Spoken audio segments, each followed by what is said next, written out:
한국 사람들이 세계적으로 가장 부지런한 국민이다는 것은 잘 알고 있는 바입니다. OECD 국가 중에서 하루에 잠자는 시간이 가장 적은 나라가 한국입니다. 2014년의 경우는 7시간 59분으로 되어 있는데 뭐 이렇게 많이 자나 하는데 전체 국민 평균이거든요. 갓난아이부터 해서 가장 적게 자고 밥 먹는 시간이 가장 빠른 나라가 대한민국입니다. 1시간 46분 하루 3끼를. 그리고 일은 가장 많이 합니다. 2200시간. 그런 나라임에도 불구하고 사실은 아침, 특히 겨울에 추운 때 이게 7시에 나오는 것은 보통 일이 아닙니다. 여러분들 뭐 5시, 6시에 다 일어나셔서 이렇게 나왔는데 정말 대단하고 대단히 감사하다는 말씀을 드리면서 새해 인사 먼저 드립니다. 금년 한 해 여러분 모두 복 많이 받으시고 또 소망하시는 일 잘 이루는 한 해가 되시기를 바라겠습니다.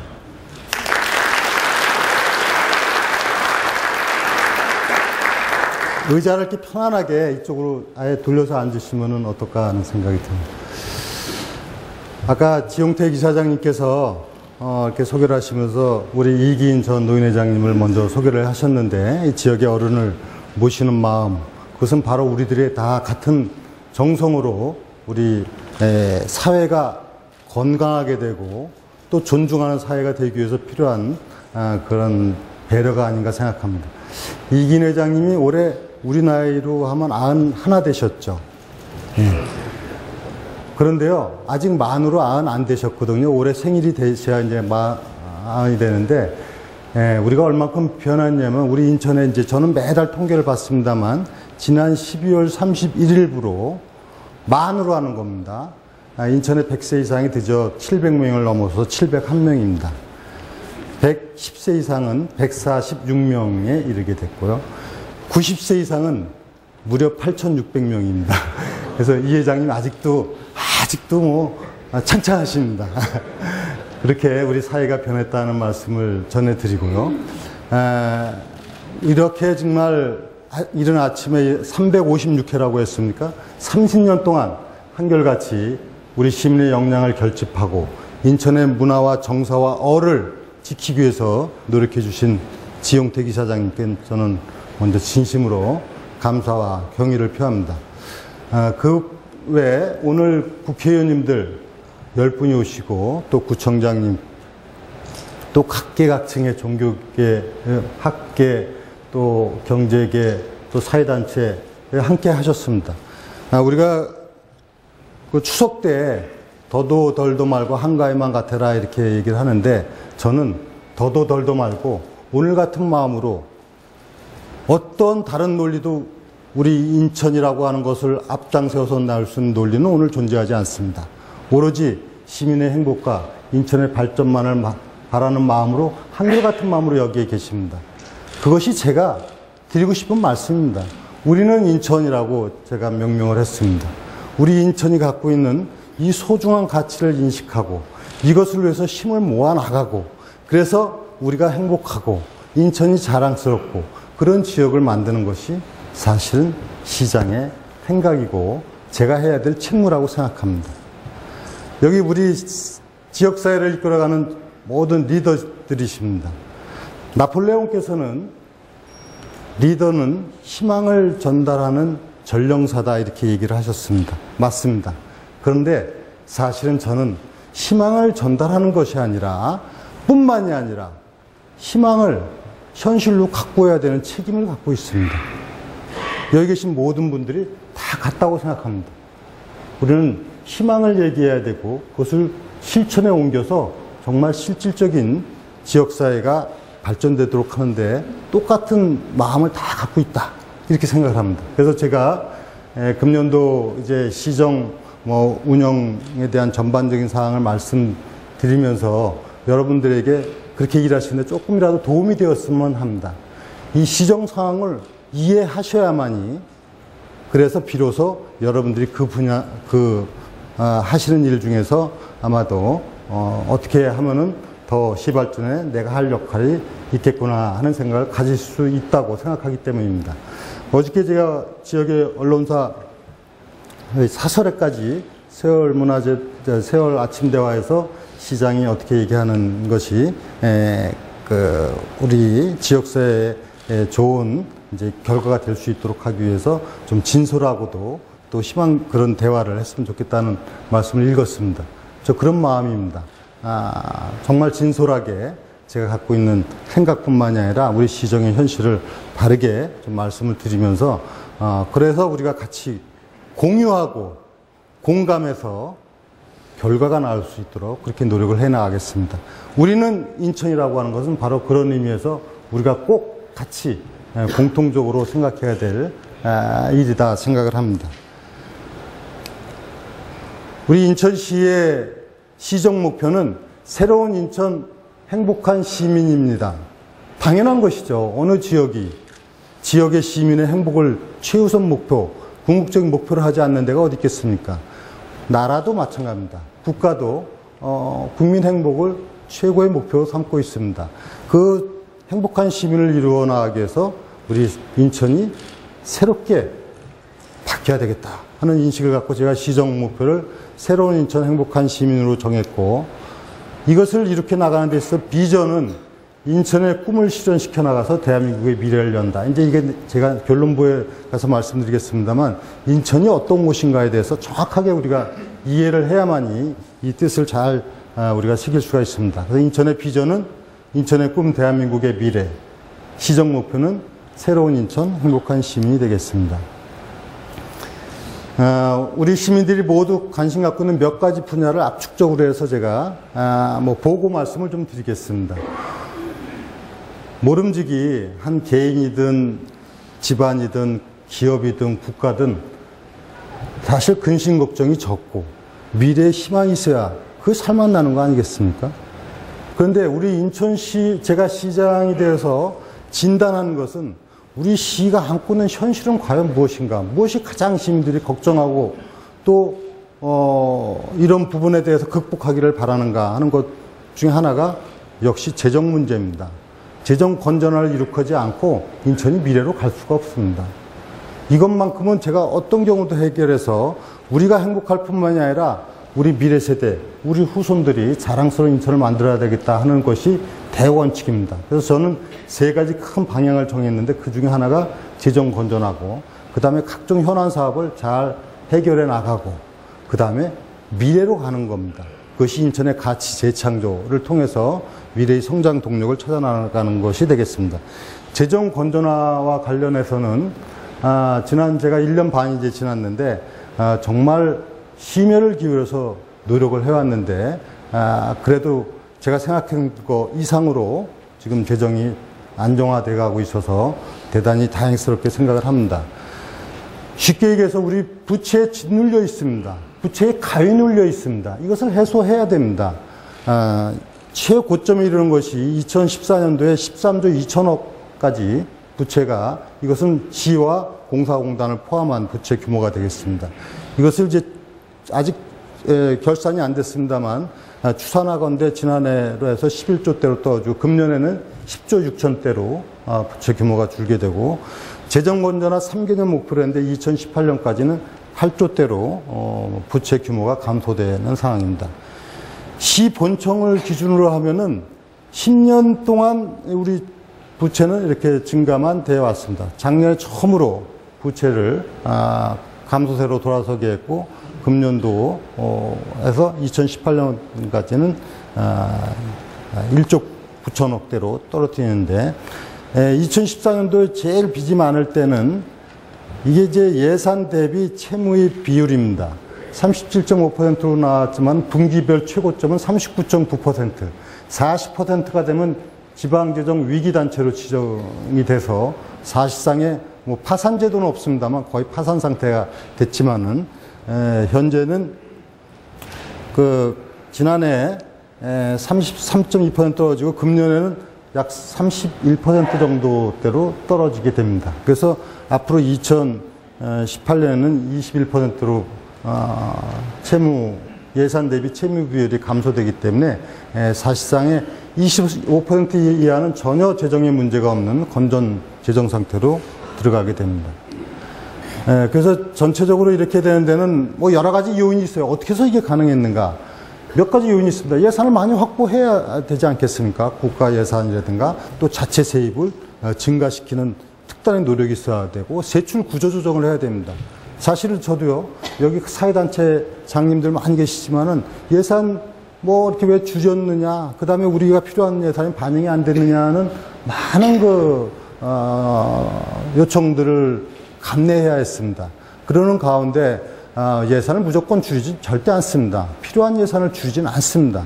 그러나 좀 조정이 필요한 부분을 세출 구조 조정을 하고 세입을 확충하고 이렇게 노력했는데, 특히 국비 경우는 금년도 같은 2조 4,520억, 교부세까지 해서 2조 8,500억의 국비와 교부세를 확보했습니다. 뭐 사상 최대이기도 하지만 국비 규모는 전국 시도 중에서 전년 대비 신장률이 가장 많은 비율로다가 확보를 했습니다. 이것은 저와 뭐 공직자들이 1년 내내 노력한 것도 있습니다만, 여기 예결위에서 활동한 안상수 의원님을 비롯해서 국회의원님들이 각 상임위와 예결위, 최원식 의원님도 예결위에서 활동을 하시고 이렇게 하면서 상당한 노력을 기울여갖고 국비가 교부세가 2조 8,520억이 되는 이런 증가세를 가져왔습니다. 교부세도요, 교부세 하면 세자가 붙어서 그건 세금인가 하는데 그게 아니라 법에 교부세로 돼 있어서 그렇고 교부금이라고 여러분들이 이해하시면 됩니다. 국가에서 내국세 일정 비율을 지방자치단체에 주는 건데, 이것이 이제 2014년도까지는 2천억 정도의 세인데 작년에 4,300억, 금년에 3,980이라 갖고 이제 4천억 내외로 전부 다 2천억 정도가 실질적인 금액이 증가돼서 실제 재정 여력이 좀 많이 생긴 부분이 있습니다. 중요한 것은 국비가 지원되면은 거기에 시비를 매칭하지 않습니까? 시의 부담을 줄이기 위해서 국비의 매칭 비율을 63%에서 69% 늘리게끔, 다시 말씀드리면 우리가 꼭 필요한 그런 국고보조금을 받는 제도로 바꾸면서 시의 재정에 좀 탄력을 갖게 됐습니다. 그래서 저는 결론적으로 이제는 인천을 뭐 부채도시다 이런 그 오명에서 벗어나게끔 하는 이제 실천의 해가 드디어 지난해부터 됐고, 올해는 상당 부분이 해소되고, 이제는 인천은 부채도시가 아니라 부자도시다, 이렇게 우리가 대외적으로 얘기하는 자신감을 갖고 시정 운영을 하게 됐다는 점을 말씀을 드립니다. 그 다음에 이제 중요한 문제가, 우리가 이제 많은 현안 사업들이 그동안에 중지되거나 또는 지연되거나 또는 어떤 장애 요인을 만나서 답보 상태에 있는 이런 상황들이 있었습니다. 이 부분을 해소하지 않고는 인천이 또 미래로 갈 수가 없습니다. 근데 어떤 분들은 이 재정 문제나 현안 문제가 왜 이렇게 됐을까? 사실은 인천이 좋기 때문에 그렇습니다. 인천은 다른 어느 지역보다도 개발 여력이 많고 잠재력이 풍부하고 가능성이 있기 때문에 많은 일들이 일어났는데, 이제 그게 여러 가지 이제 복합적인 요인이 있습니다만 경기 상황이 좀 악화가 되고 이러면서 이런 많은 사업들이 이제 현안에 우리 발목을 잡고 있는 상황이 있었습니다. 대표적으로 뭐 제3 연육교 문제라든가 루원시티 검단 신도시 원도심 재생하는 문제, 수도권 매립지, 또 뭐 이런 문제들이 지금 우리 상당히 어려운 점이 많이 있었습니다. 조금 제가 아주 큰 틀에서 문제이기 때문에 좀 말씀드리면, 이 문제가 사실상의 이제 정상화 단계로 다 접어들었습니다. 근데 아직 시민들은 피부에 와닿는 거는 아직 잘 못 느끼시죠. 왜냐하면 이 사업이 뭐 그냥 당장에 막 이루어지는 건 아닌데, 일단은 정상적인 사업으로 되도록 전환을 해 오고 있다. 제3 연육교 문제는 아시다시피 지금 인천대교와 영종대교가 있으면은 이 영종하고 이 서구를 잇는 다리인데, 이것은 당초에 영종의 하늘도시라든가 뭐 청라 이 서구 지역에 다 도시를 형성해 나가면서 약속된 거기 때문에 당연히 정부에서 해야 되는 겁니다. 그래서 이건 실질적으로 재원도 5천억을 확보해 놓고 있습니다.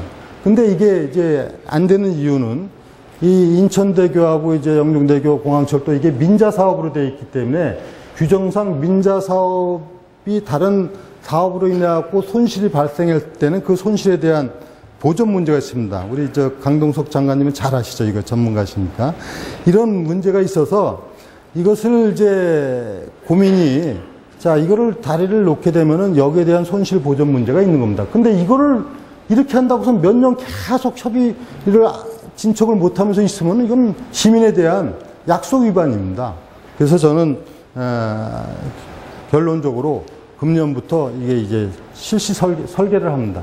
설계를 하고 이 문제는 지금 정부하고 긴밀히 협의를 해서 협의를 해나가는 겁니다. 설계하면서 협의해도 된다. 이거 법률적 자문을 다 얻어갖고 드디어 이제 설계를 하는 것은 당연히 이 사업이 추진되는 이제 발판을 마련한 겁니다. 그러면서 협의를 해나가고 있다는 말씀을 드립니다. 그 다음에 이제 검단 신도시나 루원시티가 오랫동안 이제 정치되어 있는데 이것도 이제 결론적으로 말씀드리면 루원시티는 LH하고 정상화 합의를 지난해 했습니다. 그래서 사업 추진을 이제 금년도부터 해나가는데 뭐 이렇게 하다 보면 여러 가지 이제 쟁점들이 있고 그래서 행정적으로 협의해야 될 내용이 있습니다만 이제 정상화 합의를 했고 사업이 진척되고 검단 신도시도 이게 상당히 이게 중요한 부분인데 이 부분에 대해서 이런저런 많은 사유가 있었습니다. 경기 침체 요인도 있고 사업 방식에 대한 문제도 있는데 이 부분은 지금 지난해부터 사실상 사업을 시작했고 또 최근에 이제 뭐 언론에서 통해서 잘 아시겠습니다만 지난해 두바이의 투자를 통해서 새로운 모델의 신도시 개발을 추진해 나가고 있는데 이게 엄청난 사업이거든요. 그래서 이걸 그냥 뭐 그냥 감상적으로 할 수가 없습니다. 철저한 점검이 필요하기 때문에 지금 그 두바이 스마트 시티하고 그야말로 뭐 이런 표현을 해도 될지 모르겠지만 밤낮 없이 일요일도 신정 연휴도 크리스마스도 다 반납하면서 지금 협의를 해오고 있습니다. 지금 한 6개월째 계속 MOU는 지난해 체결했고 지금 MOA를 통해서 실질적인 사업이 이루어지도록 하는데 이게 조금이라도 다른 이유가 뭐가 있겠습니까? 이 새로운 모델의 신도시를 하되 우리 시의 시민들에게 이익이 되고 지역 발전에 새로운 전기를 마련하고 그러면서도 문제는 없도록 하기 위해서는 치열한 고민이 필요한 겁니다. 그런 단계에 지금 있기 때문에 구체적인 건 결과로서 말씀드릴 사항이기 때문에 지금은 그렇게 치열하게 지금 이 검단 신도시와 관련해서는 협의를 진행하고 거의 막바지에 와 있다 이런 말씀만 드리겠습니다. 그 다음에 이제 우리 인천에는 이게 개발 여지가 많고 잠재력이 있고 그러다 보니까 각종 이제 원도심 문제가 심각합니다, 사실은. 왜냐하면 지금 이 송도라든가 영종, 청라 또 뭐 이렇게 새로운 도심 외에 원도심 문제를 새롭게 좀 희망의 지역으로 막 바꾸지 않으면 우리 시민, 300만 시민이 행복한 지역이라고 볼 수가 없습니다. 근데 이게 한때 뭐 서울의 뉴타운으로 시작된 그 도시 재개발 사업이 막 그 인기 이제 정책이 추진됐던 적이 있는데 인천도 그렇습니다. 인천도 한때는 200개가 넘는 그런 이런 원도심 재생 사업이 추진됐습니다. 추진됐다기보다 그런 대상지로 다 원해갖고 그렇게 하자 했는데 사실상에 그동안 상황이 많이 바뀌었습니다. 원도심 재생 정책이 뉴타운 정책이 시대 상황이 많이 바뀌었습니다.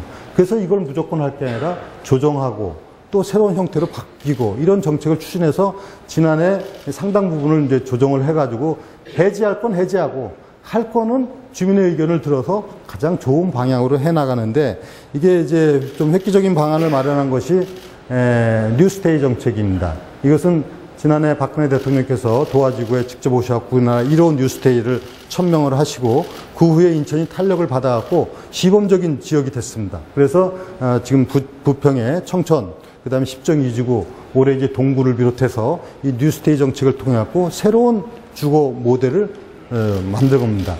기업형 임대주택 형태인데 이건 지역에서도 좋아하고 또 우리 국가 정책적으로도 부합하는 건데 인천이 가장 대표적인 뉴스테이 정책을 성공시키면서 저는 여기다 한 걸음 더 나아가서 인천형 뉴스테이를 지금 가미를 해서 이 원도심 활성화를 기해 나가려고 그렇게 하고 있습니다. 그 다음에 이제 수도권 매립지 문제가 오랫동안 이제 우리를 짓누르고 또 있는 문제입니다. 이것은 뭐 그동안에 지난해 아주 논란이 많이 있어 왔습니다. 이 부분도 저는 비정상적인 정책을 정상화시켰다. 저는 이렇게 말씀드리고 싶습니다. 웬만큼 이제 다 이해를 하시지만은 지금 수도권 매립지는 인천시 소유도 아니고 면허권도 없습니다. 환경부하고 서울시가 다 갖고 있는 겁니다. 우리 인천 지역이란 지명하에 있을 뿐입니다. 근데 이 부분이 원래 당초는 2016년도 올해 매립하는 거로 되어 있습니다. 그러나 이제 현실적으로 올해 매립을 종료할 수가 없는 것이 현실적인 상황이죠. 우리가 안 한다 해서 인천시 쓰레기부터 시작해서 서울, 경기도에 쓰레기가 사실 가기가 어려운 상황인데, 이 부분은 현실적으로 우리가 무슨 그러니까 해라 이런 얘기가 아니라 사실상은 오래전부터 이게 준비되었고 대체 매립지가 확보가 돼야 되는 거였습니다. 결론적으로 말씀드리면 대체 매립지를 확보하는 기간을 두고 그 기간에 한해서 3-109에 한해서 매립을 하되, 다만 인천이 모든 이 쓰레기 수도권 매립지에 대한 것을 인천이 주인을 찾아오는 결과를 초래했습니다.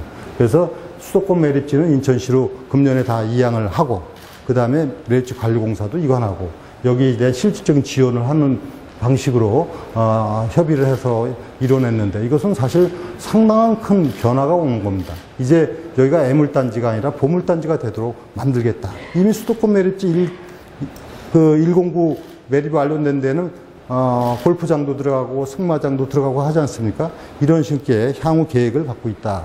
그래서 이제 이것이 새로운 지역의 또 성장 동력이 될 수 있도록 해나가는 전기가 지난해 마련됐다. 지금은 이제 후속 절차를 진행하고 있습니다. 후속 절차가 예를 들면 뭐 매립지 이양이라든가 또 그에 따른 지원 문제라든가 뭐 이런 절차들을 진행하고, 대체 매립지 확보 추진단에서는 대체 매립지 확보를 위한 협의를 지금부터 진행을 합니다.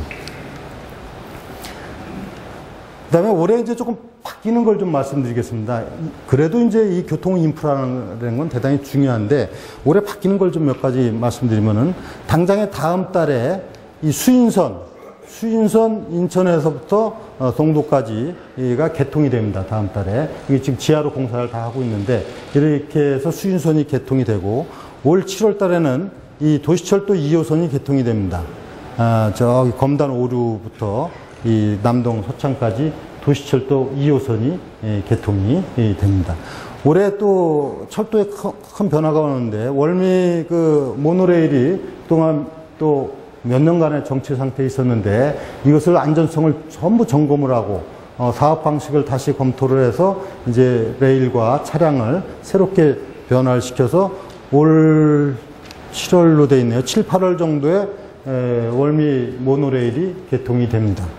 그리고 이제 영동에 이 자기부상열차, 우리나라 최초의 자기부상열차가 올해 개통이 되고, 또 이 공항철도에 영종역이 경유하는 개통을 합니다. 그래서 철도는 대단히 제가 나중에 말씀드리겠습니다만, 철도는 아주 중요한 교통수단으로 작용해야 되는데, 과거에는 일방적으로 무슨 서울 가기 위한 편의적인 철도가 아니라 인천이 중심이 되는 철도망 체계를 구축하는 종합계획을 지금 수립을 했는데, 이건 중장기적인 계획까지 다 해서 했습니다. 이 자리에서는 뭐 보고는 생략을 하겠습니다. 여기서 중요한 게, 결국은 인천에서 가장 현안으로 얘기한다면은, 지금 오랫동안 1968년도에 건설된 경인고속도로, 그 다음에 1899년에 경인철도, 경인선, 이 문제가 우리 도심을 다 가로막고 있는 문제입니다. 고속가도로는 조금 이따 말씀을 드리겠습니다만, 그래서 궁극적으로는 경인전철을 지하화하는 것이 우리 인천의 최대 과제입니다. 이것은 어떻게 추진해야 되냐면, 지금 GTX, 여기 송도에서부터 서울 강남까지 추진하는 GTX를 정부하고 협의하고 있는데, 이 협의 과정에 많은 어려움이 있습니다. GTX는 그렇게 되면 여기서부터 한 30분 이내에 강남에 도달하는 대심 지하철도입니다. 이제 서울시에서는 이것을 강남 노선이 아니고 저 청량리 당초 그 노선을 이제 자꾸 주장을 하는데, 사실 이제 뭐 협의 과정에 있기 때문에 그렇게 되는 것보다는 강남, 그러면서 이제 거기 연계해서 저쪽은 갈 수가 있죠. 이 BC가 소위 말하는 경제성이 중요한데, 또 강남 쪽으로 해야 경제성도 지금 높게 나오는 걸로 돼 있고, 그래서 지금 협의 중에 있는데, 이 GTX가 되면은 GTX는 대신 지하철도고, 그 중간에 같이 경인전철을 지하화하면서 인천에 이런 그 아주 지금 오랜 수건 사업을 풀어가는 이런 것을 지금 추진해 나가고 있는데, 이건 당장에 가시화된 건 아니고 지금 이런 방향을 갖고 추진하고 있다는 말씀을 드립니다. 이제 중요한 것은 우리가 재정 문제를 건전하게 운영해 나가고 그 다음에 각종 현안 사업을 해결해 나가는 것 못지않게 인천의 미래의 성장 동력을 어디서 찾아야 되고 우리의 희망을 어디서 찾아야 되느냐, 이것이 중요한 거 아니겠습니까? 이것은 바로 인천의 제가 가치 재창조라는 그런 큰 틀 안에서 미래를 찾아가고자 합니다. 인천은 정말 아까 지용택 이사장도 말씀을 하셨지만 대단히 소중한 지역이 중요한 지역인데 우리가 과연 그 가치를 어떻게 이해하고 있느냐, 그리고 그 가치를 어떻게 살려나가고 있느냐, 그리고 그걸 구체화시켜 나가는 정책은 무엇이냐, 이런 것이 중요한 얘기입니다. 제가 몇 가지만 좀 말씀을 드리겠습니다. 지난해 10월 15일 날 문학산 정상이 개방됐습니다. 당연히 우리의 정말 정서와 역사와 문화가 서려 있는 곳입니다. 이걸 51년 동안 가지 못했습니다. 그래서 국방부하고 협의를 하고 노력을 해서 결국 문학산 정상을 인천 시민의 품 안으로 돌아오게 한 것은 저는 굉장히 의미 있다고 생각합니다. 저는 금년 1월 1일도 아침에 문학산을 올라갔습니다만 많은 시민들이 올라오셨습니다. 정말 문학산에 217m지만은 우리 인천 전체를 다 볼 수 있는 곳이고 또 인천의 자존심이기도 합니다. 그런데 이 문학산이 저는 국방부 땅인 줄 알았습니다. 근데 알고 보니까 우리 인천시 땅입니다. 그래서 이제는 우리가 당연한 권리를 회복해 나가는 과정이 필요하다. 그래서 문학산 정상 개방은 후속 조치를 취해 나갈 겁니다. 이것을 어떻게 우리의 인천의 정말 자존심과 또 시민의 긍지를 함양시켜 나갈 수 있는 방향으로 후속 조치를 취해 나가겠다는 말씀을 드립니다. 아까 제가 그 경인고속도로 경인 전철, 지금 이제 전철이 됐죠. 이걸 말씀을 드렸는데, 경인고속도로가 1968년도에 그 처음에 건설이 돼서 준공식을 할 때, 박정희 대통령께서 오셔가지고 정말 대한민국의 혁명적인 사업이 이루어졌다고 얘기를 하셨습니다. 그 당시 제가 화면을 보니까요. 사실 그 당시에는 이거는 혁명적이었습니다. 고속도로가. 그 후에 이제 경부고속도로를 건설하게 됐습니다만, 그때는 이렇게 제가 화면을 보니까 여기 처음에 기점, 중구 이런 데 말고는 저 지금 이제 그러니까 저 주안 넘어서 남동구, 남구, 서구 이쪽으로는 다 논밭이었습니다. 그렇기 때문에 문제가 없었어요. 그래서 도심을 치지 않기 위해서 그쪽으로 외곽으로 이제 부평역 쪽을 치고 가는 게 아니죠. 근데 지금은 어떻게 돼 있습니까? 이렇게 돼 있습니다.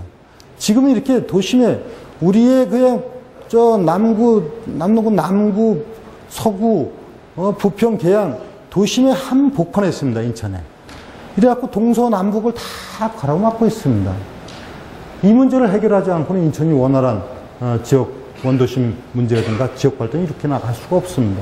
그래서 이 문제에 대해서 정부에서 그동안도 계속 노력은 해왔습니다만 이것이 잘 안 됐는데 결국 지난해 국토교통부 장관하고 합의를 해서 이 도로를 일반 도로화로 했는데 이전에 뭐가 이루어졌냐면 정부하고 이 기존의 이 인천 서울 간 경인고속도로를 전부 지하하고 이하고도 다 일반 도로화 하는 겁니다. 이걸 합의를 했습니다. 정부에서 정책적으로 발표를 했습니다. 이미 지금의 경인고속도로는 지하화합니다. 그리고 그건 새로운 방식에서 민간 투자 방식에 의해서 하되 시민의 재정 부담을 크게 주지 않는 정부하고 같이 조인해 가지고선 하는 방식으로 지금 결정이 돼서 이것은 전부 다 지하화가 됩니다. 이제 지하화가 되고 이 구간도 지상은 전부 일반 도로화 돼서 이제 소위 말하면 그 벽이 다 헐리게 되는 겁니다. 이제는 장벽을 없애버리고 1단계로 요 구간 인천 기점에서 서인천 나들목까지 요 구간에 대해서는 내년도에 인천시로 이관해서 일반 도로화가 됩니다. 왜 그러냐 하면은 지금 제2외곽순환도로가 이렇게 가고 있지 않습니까? 인천에서 청라에서 김포로 가는 제2외곽순환도로가 이게 내년 초에 개통이 됩니다. 내년 초에 개통이 되기 때문에 요거는 가까운 거리입니다. 아마 뭐 몇 분 안 걸릴 겁니다. 그래서 고속도로로서의 여기서의 기능은 이 도로를 타고 바로 직선화가 다 돼 있습니다. 이렇게 해갖고 경인고속도로 이렇게 가도록 되기 때문에 일반 도로에 대해 전혀 문제가 없게 됩니다. 다시 말씀드리면 고속도로는 이제 이렇게 이용하고 이것은 일반 도로로 한다. 지금 인천시에서 준비하고 있는 것은 이거는 굉장히 중요한 프로젝트다 하는 인식을 갖고 있습니다. 그래서 단순하게 일반 도로로 하는 게 아니라 이거를 기화로 해가지고 전체적인 이 지역의 새로운 도심 형태의 그 발전 계획을 지금 수립을 하고 있습니다. 이렇게 되면 이 일대가 굉장히 큰 변화를 오게 될 것이다. 그래서 이 경의고속도로가 일반화도로가 되는 것은 대단히 큰 의미가 있고, 이것을 인천의 새로운 미래 성장 동력으로 가게 되는, 지금같이 이렇게 벽이 다 돼 있는 것이 다 헐리고 이제 원활하게 모든 것이 소통이 될 수 있도록 하는 체제로 바뀌는 것이 바로 되고, 지금 금년에는 철저하게 준비를 잘 하겠습니다. 그 다음에 이제 또 아까 철도도 1899년에 경인철도가 인천에서 출발됐다고 했습니다. 그런데 모든 것이 다 서울 가기 위한 편의적으로 철도가 운영되는 것, 이것이 바로 우리 인천이 중심이 돼야 된다. 인천은 통과와 경유가 아니라 인천이 목적이 되고 핵심이 되고 또 우리의 중점적인 지역으로서의 가치를 가져야 된다. 그래서 인천발 KTX를 제가 지난 시장 선거 때 1호 공약으로 했습니다만, 이 부분이 원래 이 철도라고 하는 것이 광역 철도망 계획에 포함하고 그다음에 예타하고 뭐 이러려면 시간이 너무 많이 걸립니다. 그래서 작년에 우선적으로 정부하고 이해시켜서 정부에서 동의를 얻어냈습니다. 이거 필요하다는 걸 인식을 했고, 우리가 잠정적인 예타를 통해서도 경제성도 있고, 근데 이 절차적인 문제가 있어서 굉장히 난항을 거듭했는데, 결국은 많은 노력 끝에 여기 국회의원님들도 많이 애쓰시고, 또 안상수 의원님 그 얘기를 해서 최종 막바지에 노력도 하시고 하는 가운데, 드디어 금년에 이거에 대한 계획비를 예산에 반영을 했습니다. 계획비가 70억이 지금 반영되어 있는데, 이렇게 해가지고선 이 내용이 뭐냐면, 아까 수인선 인천 이제 내년 초에 개통이 된다고 했지 않습니까? 그럼 수인선이 인천서부터 쭉 해갖고 여기 어천역이라는 데까지 가는데, 여기서 경부선으로 접속을 시키는 겁니다. 이게 2.4km 구간입니다. 2.4km만 붙이면은 인천에서 이제 KTX를 출발시켜서 이제 뭐 부산, 광주, 대전, 대구를 다 가게 되는 이런 새로운 형태가 됩니다. 그 인천의 철도의 중심지로서의 자부심을 이제 회복시켜주고, 이거는 대단히 획기적인 새로운 철도 중심의 교통체가 됩니다. 이렇게 되면 인천에서 부산까지는 2시간대, 그리고 뭐 광주도 아마 2시간 남짓 되겠죠. 대전이나 대구는 1시간대 이제 주파가 가능하고, 특히 정부에서 지난해 발표했습니다만, 여기 이제 월곶이라고 있지 않습니까? 그 월곶에서 판교에서 여주에서 원주로 해서 강릉 가는 고속철도가 지금 진행이 되고 있는데, 이 강릉까지 원주에서 가는 건 평창 동계올림픽 전에 다 완공이 됩니다.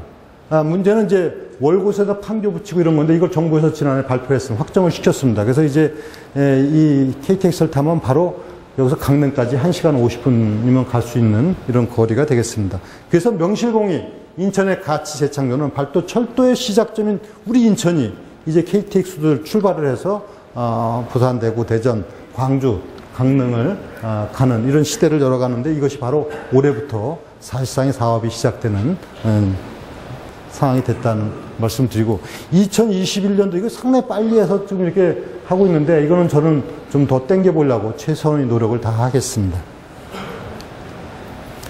그 다음에 이제 인천의 가치는 사실 우리 개항으로부터 시작되지 않습니까? 1883년 개항 이후에 인천은 최초의 역사를 수도 없이 많이 갖고 있습니다. 오늘 아침에도 우리 지역의 신문에서 봤습니다만, 야구도 축구도 바로 인천에서 시작된 거 보증하는 자료가 나왔지 않습니까? 인천이 철도, 도로, 고속도로뿐만이 아니라 항만을 통해서 모든 근대화 산업화가 시작된 곳 아닙니까? 여기에서 뭐 우편 사업도 시작되고요. 또 뭐 심지어는 각종 산업화를 이룩하는 공장부터 시작해서 우리 학교부터 선교사가 들어와서 복음화부터 시작해서 사실 최초의 공원부터 등대부터 해서 다 인천에서, 짜장면도 인천에서 시작되고 다 인천에서 시작된 역사입니다. 근데 이게 갖는 의미가 대단히 큰 겁니다. 우리 이 가치를 어떻게 이제 살려나가냐, 제가 지금 계획을 해가지고 이 자존심과 그 다음에 이것이 얼마나 인천에 가치 있는 것을 이제 해나갈 겁니다. 제가 하나를 예를 들게요. 오늘도 공장이 많이 생기죠.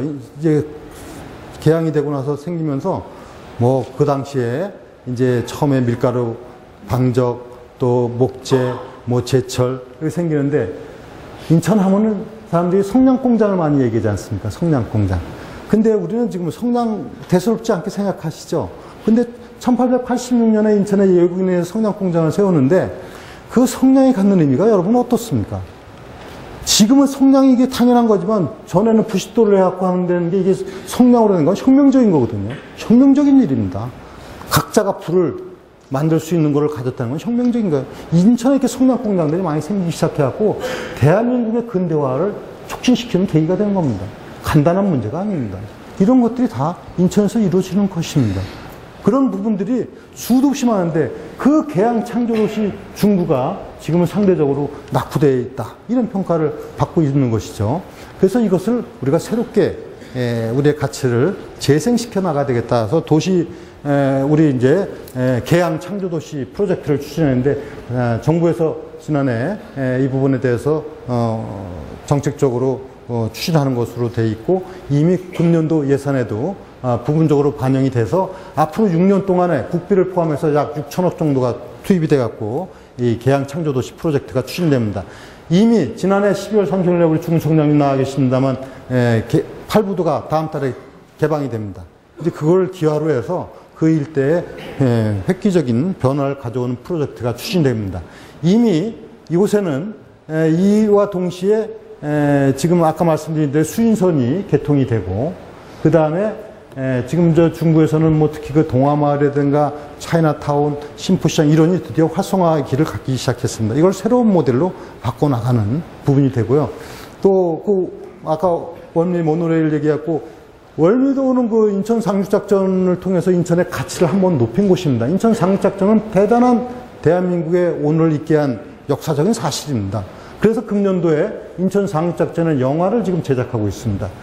금년도 인천 상륙작전이라는 영화가 제작되면 인천의 가치를 한번 더 높이는 기회가 될 것이고 그 다음에 여기 그 차이나타운도 이거 소중한 가치이기 때문에 금년도에 차이나타운을 소재로 한 드라마가 이제 지금 곧 제작에 들어갑니다. 그래서 차이나타운이 올해는 아주 상당히 또 인기를 누리는 우리 브랜드 가치를 높이는 그런 계기가 될 겁니다. 부산이 국제시장을 통해 갖고 새롭게 그 시장이 조명받고 또 가치를 높였듯이 이제 인천 상륙작전이나 또 이런 지역의 각종 영화 촬영 이런 걸 통해서 지역 가치를 높이게 된다. 제가 중국에 가면은 인천 하면은 별에서 온 그대, 석산, 뭐 인천대학교 이런 걸 다 얘기를 합니다. 이 드라마의 가치라고 하는 것은 상상을 초월합니다. 상상을 초월합니다. 제가 대만에 작년에 가니까 우리가 대만에 가는 게 50만 명이었고 대만에서 한국 오는 게 뭐 10만 정도밖에 안 되는데 지금은 거꾸로 얘기했네요. 대만에서 우리 오는 게 50만이고 우리가 가는 게 한 10만 정도밖에 안 되는데 이제 100만이 됐습니다. 우리가 그렇게 많이 가요. 그래서 제가 왜 그런가 했더니 꽃보다 할배 그 드라마 때문에 그렇다는 겁니다. 그 촬영 장소가 대만. 저는 드라마를 뭐 많이 못 봐서 자세히는 모르겠습니다만 이럴 정도로 앞으로 이 영화나 드라마나 이런 부분의 문화가 갖는 가치가 굉장히 크다. 그래서 이 계양 창조 프로젝트를 저희가 아주 핵심적인 사업으로 추진해 나가면서 아까 얘기한 도시재생사업, 뉴스테이 이런 정책을 가미시켜 나갔습니다. 그래서 인천의 가치 중에 하나는 이런 거 아니겠습니까? 가치라고 하는 것이 뭐냐? 남보다 비교 우위의 월등한 경쟁력을 갖고 있거나 남이 가질 수 없는 거를 우리가 갖고 있을 때 그 가치는 돋보이는 거 아니겠습니까? 그러면 우리 생각해 보시면 어떻습니까? 서울이, 대구가, 대전이, 광주가 우리와 같은 바다를 갖고 있습니까? 섬을 갖고 있습니까? 세계적인 공항을 갖고 있습니까? 이런 굴지 항만을 갖고 있습니까? 여기 바로 경제자유구역, 우리나라 최대의 경제자유구역을 갖고 있습니까? 아랍의 길이 있고. 이거는 비교할 수가 없어요. 그래서 제가 비교 우위의 경쟁력이 아니라 절대 우위의 경쟁력이다. 저는 그렇게 표현을 합니다. 절대 우위의 경쟁력을 갖고 있는 걸 살려야 인천이 미래가 있는 거 아니겠습니까? 제가 작년에 섬을 4차례에 걸쳐서 웬만한 큰 섬, 유인도서는 다 갔다 왔습니다. 인천에 168개의 섬이 있고 유인도서가 40개가 있습니다. 하나하나가 다 보물섬과 같습니다. 저는 이 섬 프로젝트, 이것이 바로 인천의 미래라고 생각합니다. 그래서 이 부분을 이제 어떻게 할 것인가 지속적으로 지금 논의를 해나가고 있는데 168개의 작은 섬이 보물섬이 될 수 있도록 하는 부분. 우리가 그 다음에 이 모든 것 중에서 중국이 굉장히 중요합니다. 우리 중국은 13억 인구인데 우리가 중국을 코앞에 두고 있지 않습니까? 산동성에 가면은 산동성에서 닭이 울면 인천에서 듣는다는 그런 얘기가 있을 정도로 가까운 지역입니다. 우리 백령도까지 220km입니다. 백령도에서 웨이하이가 더 가깝습니다. 이런 지역이 바로 중국이라는 시장을 13억을 갖고 있습니다. 우리 한국에서 중국의 대교역량의 반 이상이 인천입니다. 51.4%가 인천을 통해서 이루어지고 있습니다. 이것은 그냥 놔둘 수가 없습니다. 제가 중국 과까지시에 설치했습니다. 중국 협력당당관시를 기구를 설치하고 관광공사를 발족했지 않습니까? 꿰어야 구슬이 서말이라도 꿰어야 보배 아니겠습니까? 이것을 꿰기 위해서 관광공사가 중심이 되고 우리 시가 연합을 해서 지금 총체적인 관광산업 진흥을 위해서 노력을 해나가고 있습니다. 이건 대단히 중요한 프로젝트입니다. 제가 중국에 가갖고 워낙에 인구가 많다 보니까 뭐 관광 유치하면 어느 건설회사 한 곳에 15만 명 보내겠다 이렇게 하고 약속을 했습니다. 이럴 정도입니다, 중국은. 근데 우리가 갖고 있는 건 뭐냐면 오긴 많이 오는데 다 경유지다 이겁니다. 중국 사람들이 해외 나가는 1년에 1억 명입니다. 그 중에 한국에 오는 게 600만 명입니다. 그 중에 인천에 오는 게 40만 명 정도밖에 안 됩니다. 이것은 안 되겠다. 인천은 경유지가 아니라 목적지가 되도록 하겠다.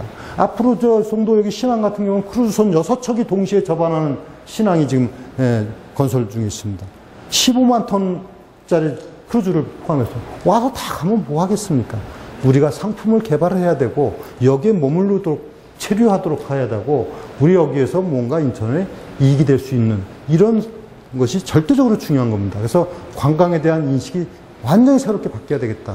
뭐 굳이 중국뿐만은 아니겠습니다만 그래서 우리가 관광 공사를 설립하고 인차이나 프로젝트를 통해서 인천 안에 중국을 심겠다.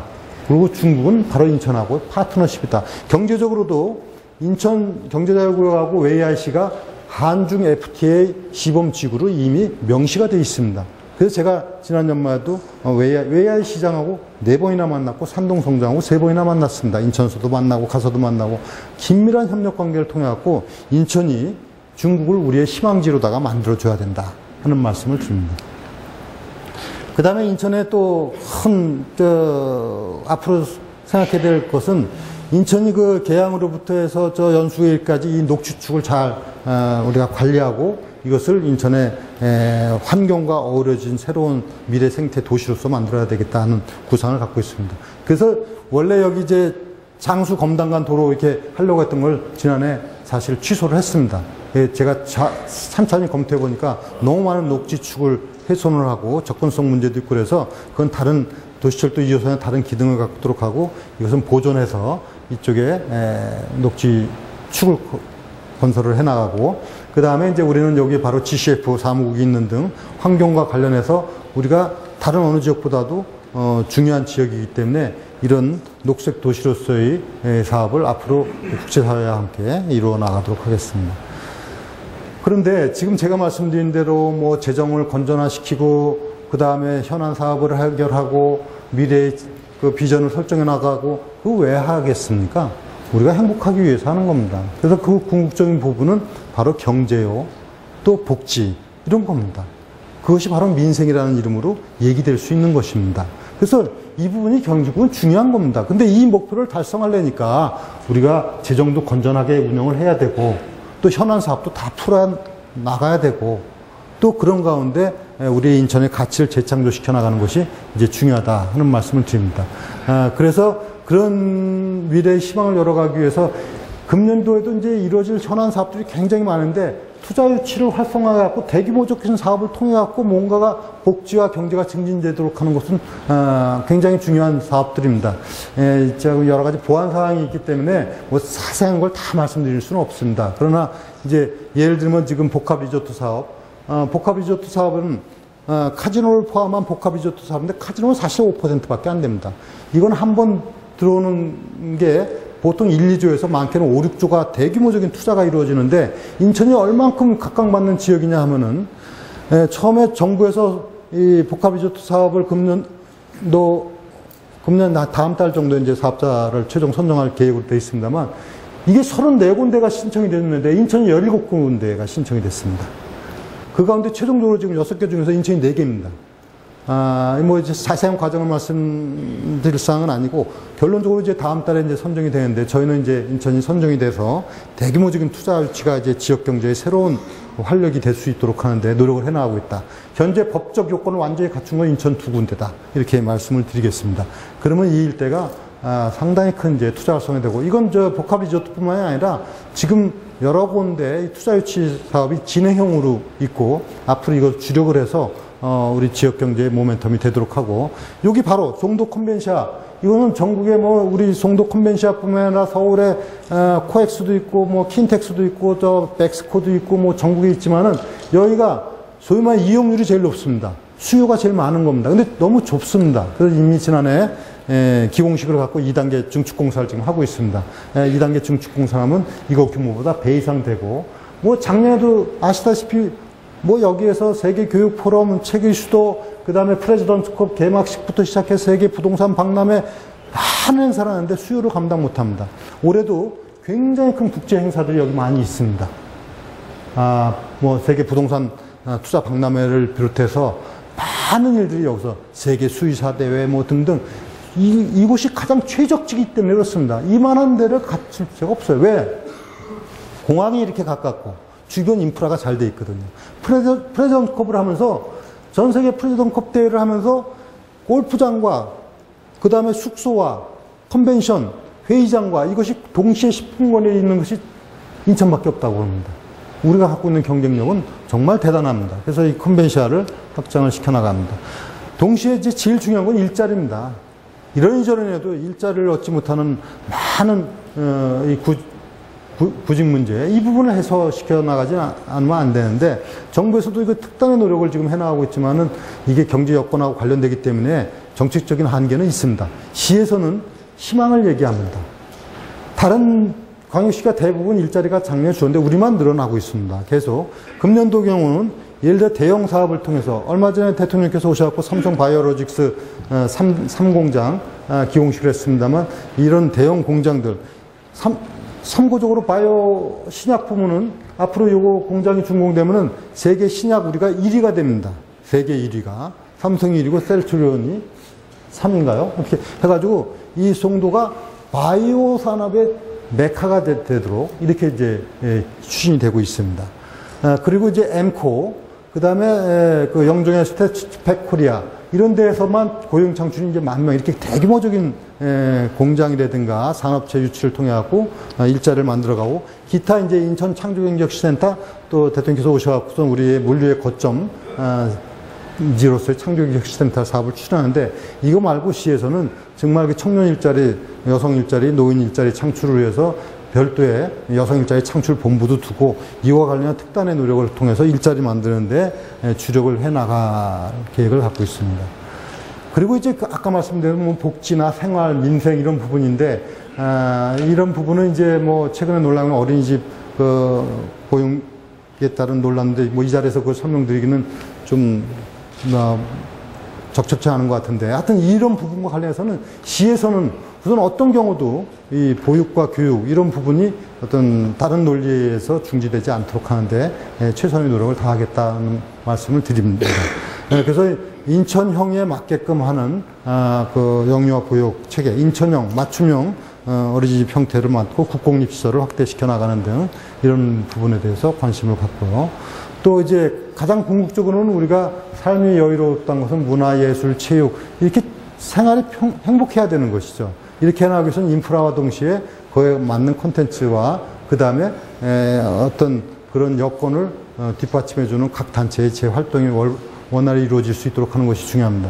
참고적으로 말씀드리면 지금 송도에 이 아트센터에서는 콘서트홀이 금년도에 이제 하반기에 개강이 되는데 이 콘서트홀은 지금 종합문화예술회관이 1,100 몇 석인가요? 1,200석 되는 거고 이게 한 1,700석 정도 되는 아주 멋진 그 콘서트 홀이 개관이 됩니다. 여기 이제 저기 바다입니다. 여기가 저기 680 고천에서 끝에 있고 여기가 이제 그 센트럴파크 호수공원이 있고요. 여기에 지금 공사가 지금 요건 이제 오페라 하우스가 건설이 됩니다. 그래서 명실공히 문화의 새로운 공간으로 자리를 잡게 되고, 그다음에 각종 생활문화센터 확대 등을 이루어지게 됩니다. 그래서 결국은 이런 부분을 통해서 복지 증진인데, 복지 문제도 일부 오해가는 복지가 자꾸 주는 거 아니냐 하는데, 실제 복지 예산은 지난해보다도 약 1,800, 어떻게 되나, 2조 2,200억으로 약 1,500억 정도가 증가된 규모입니다. 그래서 복지는 증가시키되 다만, 맞게끔 증가시키겠다는 거죠. 그냥 뭐 예산 규모가 문제가 아니라 내용이 중요합니다. 실질적으로 그 수요를, 재정을 필요로 하는 계층에 돌아가도록 하는 그런 복지 정책, 예산 투입을 통해서 궁극적으로 삶의 질이 향상되도록 해나가겠습니다. 조금 이제 금년에 바뀌는 사항 중에서 아시면 도움이 될 것 같아서, 서울시를 비롯해서 뭐 다른 광역시 중에서 인구가 계속 증가하는 곳은 인천입니다. 서울도 인구가 줄고 있고요. 지난해만 해도 서울도 줄고 부산도 줄고 대구도 다 줄었습니다. 유일하게 인천이 인구가, 부산은 한때 400만 가까이 됐던 인구가 지금 350만입니다만, 인천은 직할시 될 때 100만 인구가 지금 올해 298만 3천 명인가 지금 그렇습니다. 네, 그렇죠. 298만 3천 명. 이제 금년에 300만 명이 돌파됩니다. 명실공히 우리나라의 세 번째 도시일 뿐만이 아니라 이거에 걸맞는 이제 위상을 확보하게 되고요. 면적도 우리나라 특광역시에서 금년도에 1위가 됩니다. 서울은 605 정도밖에 안 됩니다.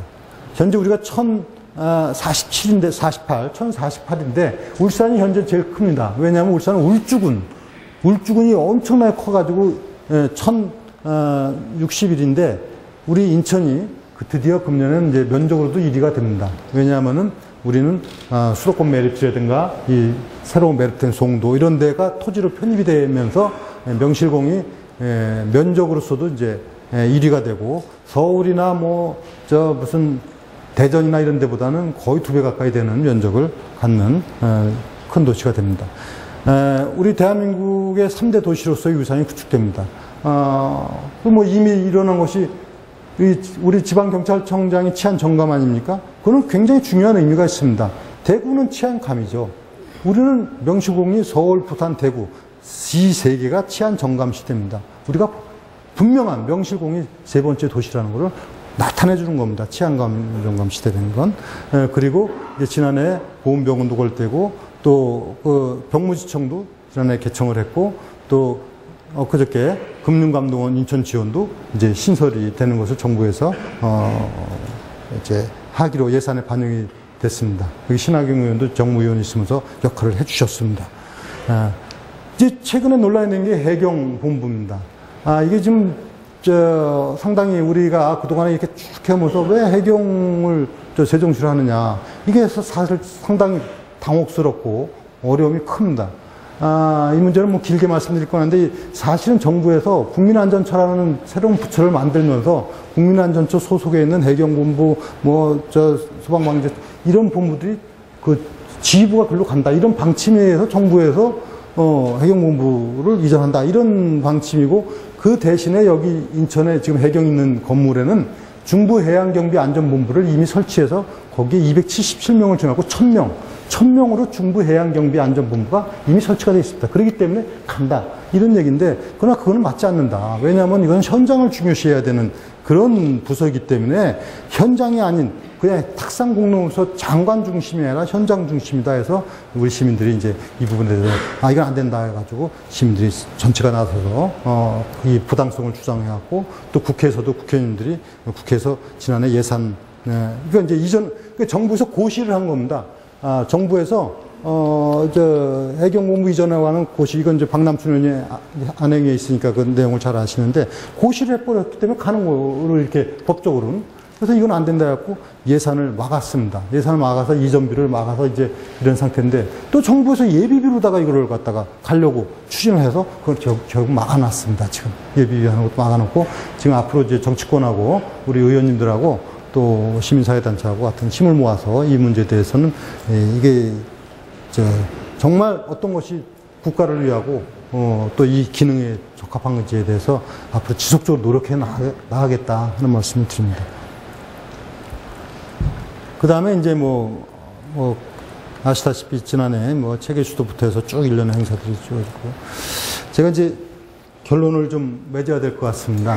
제가 아까 시작할 때 우리는 인천 이런 얘기를 했는데 결국은 우리 인천이 얼마나 소중하고 가치 있는 곳이고 이것을 이해하는 것부터 시작됩니다. 그리고 이걸 살려나가는 지혜와 노력이 필요합니다. 저는요, 우리 대한민국이 정말 대단한 나라라고 생각합니다. 그런데 우리 스스로가 과연 그 대단한 만큼을 얼만큼이나 아는지 그것에 대해서 우리는 조금 생각해 볼 필요가 있습니다. 전 세계에서 다 아는데 한국 사람이 모르는 게 세 가지가 있다는 거 아닙니까? 한국이 얼마나 잘 사는지를 모른다. 한국이 양쪽에 중국하고 일본이라는 초강대국을 두고 있습니다. GDP 세계 2위, 3위 국가입니다. 미국이 일본 1등이고. 그 초강대국에 있는데 그 초강대국에 있는데 그 두 나라를 알기를 우습게 한다. 얼마나 초강대국 옆에 있는지 모른다. 세 번째, 요새 북한에서 또 핵실험 때문에 어려움을 겪는데 우리는 북한의 핵이라는 것을 머리에 이고 있는 위험한 나라라는 걸 모른다. 이 세 가지를 모른다는 거예요. 한국 사람이 모르는데 우리가 얼마나 잘 사는 나라인가. 사실은 그동안 경기가 침체되고 지난해 무역 수지가 뭐 1조불이 밑돌아가고 그러는 건 저유가 때문에 사실 교역량이 감소가 된 부분이 요인이었는데 그럼에도 불구하고 우리나라가 얼마나 대단한 나라냐. 사실 여러분들께서 현장에 나가서 어디 외국에나 뭐 우리나라 생산의 TV를 보면서 느끼실 거예요. 전 세계 TV의 38%가 우리나라입니다. 시장 점유율이. 전 세계 스마트폰의 시장 점유율이 36%가 대한민국 겁니다. 우리나라 GDP 규모가 지금 세계에서 11번째입니다. 11번째. 세계 230, 40개 나라가 있습니까? 그 중에서 11번째예요. 총 생산 규모가 우리보다 앞선 나라가 미국, 그 다음에 두 번째 중국, 세 번째 일본, 그 다음에 독일, 영국, 프랑스, 그 다음에 인도, 브라질, 이태리, 캐나다, 그 다음에가 우리나라입니다. 러시아도 우리보다 GDP 규모가 작습니다. 작년에 우리가 추월했어요. 세계 11번째 경제 대국입니다. 엄청나는 걸 우리가 알아야 됩니다. 우리는 너무나 자학하지 말자. 우리 스스로가 너무 부정적인 인식에 짓눌려갖고 미래로 가지 못하는 우를 보면서는 안 되겠다. 세계 11번째 나라입니다. 아까 제가 처음에 이긴 회장님, 이제 우리 여기서 영자신이라 이렇게 말씀드렸는데, 세계에서 사실 건강지수가 가장 빠르게 신장돼갖고 기대 수명이 짧은 기간 내에 가장 늘어난 나라가 대한민국입니다. 50년 전에 비해서 30년이 늘어난 나라가 대한민국입니다. 1년에 0.5년 내지 0.6년이 기대 수명이 늘어난 나라는 대한민국입니다. 대한민국은 대단한 나라예요. 제가 왜 이 말씀을 드렸냐? 인천이 그런 대단한 지역이라는 것을 우리가 이해하는 것이 중요합니다. 그런데 우리는 뭐에 잘못 생각을 하냐면, 인천은 수도권의 한 도시, 서울에 있는 뭐 관문도시, 관문도시란 말씀 쓰지 마십시오, 이제는. 관문이 아니에요. 우리는 목표고, 우리가 목적지가 되는 것이고, 중심이 되는 것이지. 여기가 관문이 아니에요. 그러니까 모든 도로도 철도도 다 서울 중심으로 되어 있는 거예요, 동서로다가. 인천의 지도를 보면 남북으로 깁니다. 이걸 바꿔줘야 되는 겁니다. 우리 생활 편의가 중심이 되어야지 서울 가는 통로가 돼서는 안 되지 않습니까? 그래서 인천발 KTX를 추진하는 겁니다. 그리고 경인고속도로를 지하화하면 일반도라고 우리 시민이 행복하고 편안한 지역을 만들어 가야 되는 겁니다. 인천은 그런데 그럴 만한 가치와 잠재력이 있다, 이런 말씀입니다. 이 송도, 이 얼마나 엄청난 세계적인 경쟁력을 갖고 있는 곳입니까? 영종, 앞으로 대단한 변화가 예상되는 곳입니다. 그것뿐만이 아닙니다. 이 원도심이 갖고 있는 경쟁력을 살려나갈 수 있는 소지가 너무너무 많습니다. 비단 이 지역뿐만이 아니라 남동구로 가면 거기 소래포구부터 소래 생태습지부터 인천 대공원부터 해서 엄청난 게 있습니다. 서구는 더 말할 것도 없습니다. 부평, 거기도 미국 무대 이제 반환이 다 됩니다. 우리의 소중한 토지가 들어오는 겁니다.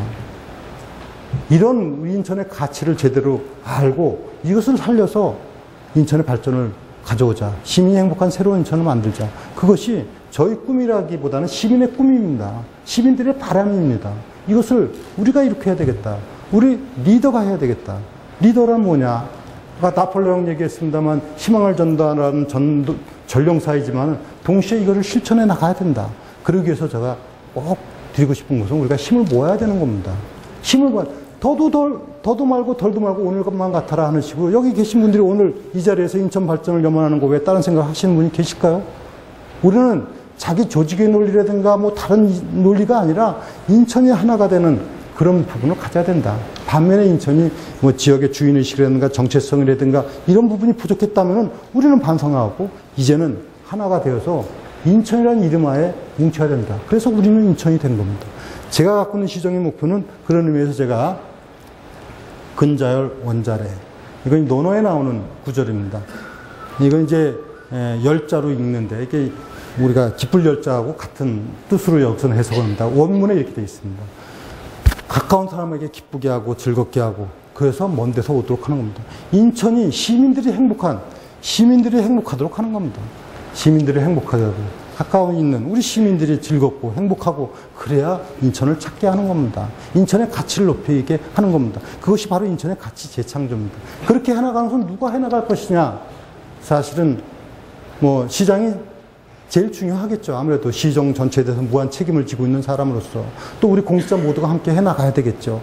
그런데 우리 정말 이 자리에는 인천을 이끌어가는 모든 각계각층 지도자 여러분들이 다 계십니다. 우리가 이제는 새롭게 인천의 가치를 이해하고 우리 정말 이제 미래를 향해서 힘을 모아서 위대한 인천을 만들어가자 하는 것이 저의 말씀이고, 그런 의미에서 제가 마무리는 우리는 인천 한번 하겠습니다. 제가 건배 구호를 할 때도 어디 할 때도 우리는 인천 합니다. 여러분들도 많이 이용해 주시면 좋겠습니다. 이건 나쁜 일 아니지 않습니까? 우리는 하면 인천으로 마무리 지면서 제 말씀을 뵙겠습니다. 모두 저 오른손을 들어주시고요.